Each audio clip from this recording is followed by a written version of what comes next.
Iranian representative and his first reaction to the UN General Assembly vote. And Russia, who have rejected the politics of coercion and upheld the principles of diplomacy, justice, and law. We also commend Guyana for its courage in resisting coercion. Their vote today showed true commitment to diplomacy. Their position today sends a clear message. Conflict must be resolved through dialogue, not through the blunt instrument of pressure and intimidation. They have chosen to stand on the right side of history. Mr. President, Iran's position is clear and consistent. Resolution 2231 must be implemented exactly as agreed.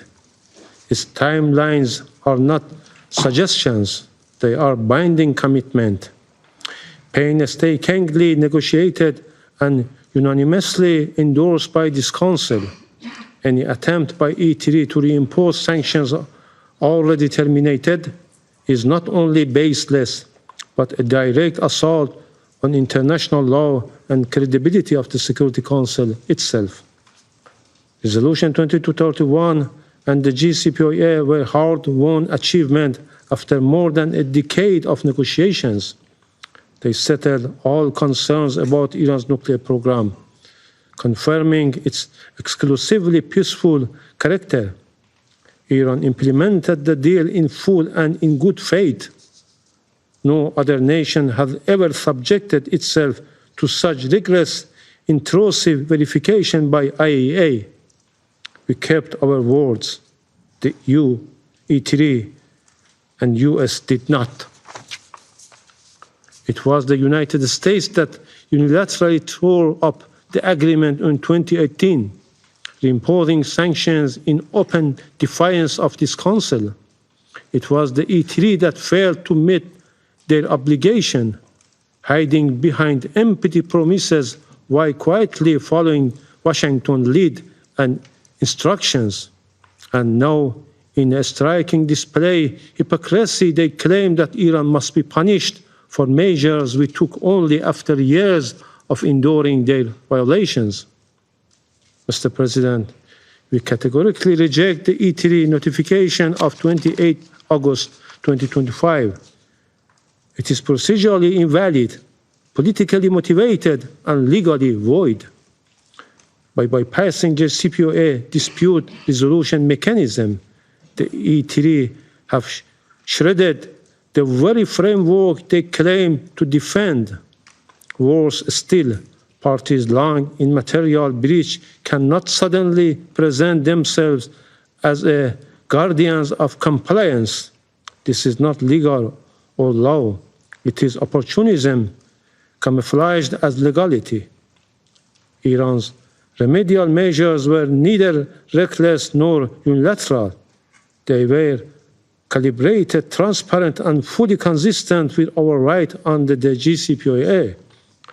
To twist these lawful actions into a pretext for a snapback is to reward violators and punish compliant.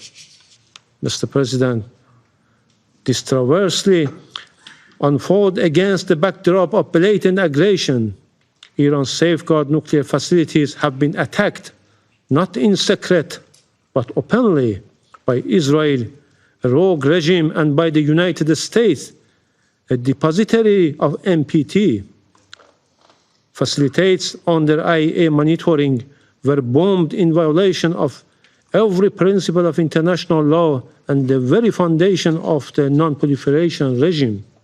And yet, instead of condemnation, we witness silence, worse, justification from the very state now lecturing Iran about obligations. What clearer evidence of double standard and hypocritical behavior could there be? Despite this, Iran did not abandon diplomacy. On 9 September in Cairo, we reached an understanding with IAEA to resume cooperation, a significant and forward-looking step. But rather than seizing this opportunity, the US and E3 dismissed it, exposing the gulf between their rhetoric and their true intentions. They speak of dialogue with strangling it. They proclaim support for diplomacy while burying it under threats. This reckless step undermines dialogue, rewards aggressions, and sets a dangerous precedent.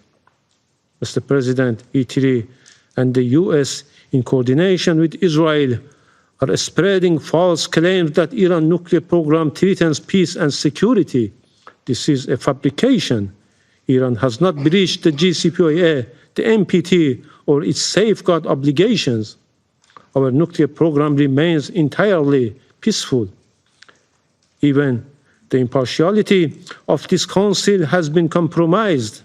The Presidency, under pressure from certain permanent members, ignored the requirement to take into account the views of all participants, including Iran, Russia, and China, before presenting today's draft resolution.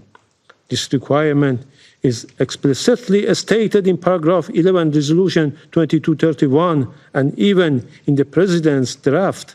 Yet, in practice, the President of the Council disregarded this language, violated the neutrality of the Council, and effectively endorsed the E3 notification by both introducing the draft and calling for a vote, without ensuring that the positions of China, Iran, and Russia are true participants of JCPOA were fully reflected. This is not consensus building. It was coercion. The result is decision imposed on Council, not owned by it. In conclusion, Mr. President, I wish to state Iran's firm position. 1. Today's action is hastily, unnecessary, and unlawful. Iran recognizes no obligation to implement it. 2.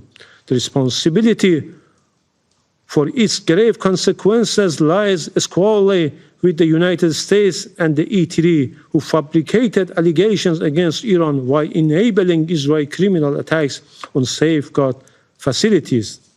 3. This act, with no consensus, weakened the Council, undermines diplomacy, and jeopardizes the non-proliferation regime. 4. Iran's nuclear program will not be destroyed by bombs, halted by sanctions, or diverted from its peaceful path.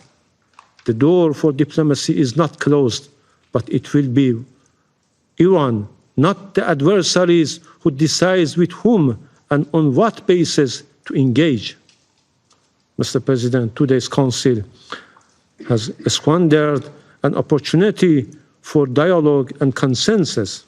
Russia and China, acting in good faith, tabled a balanced initiative to extend Resolution 2231 and preserve diplomacy. Instead of embracing this path of reason, the United States and the E3 choose an escalation, pressure, and division. This contradiction between their rhetoric and actions prove once more their real intention is not diplomacy, but escalation. They must now bear full responsibility for the crisis they have manufactured. Let there be no doubt, Iran will remain steadfast in defending its sovereignty, its rights, and the peaceful character of its nuclear program. We will not yield to coercion. We will not be intimidated by unlawful threats, and we will not allow this Council to be misused as an instrument of injustice. Thank you. Don't miss out. Get the full picture. Subscribe to Al Jazeera for reliable news and expert insights. Like, share, stay ahead.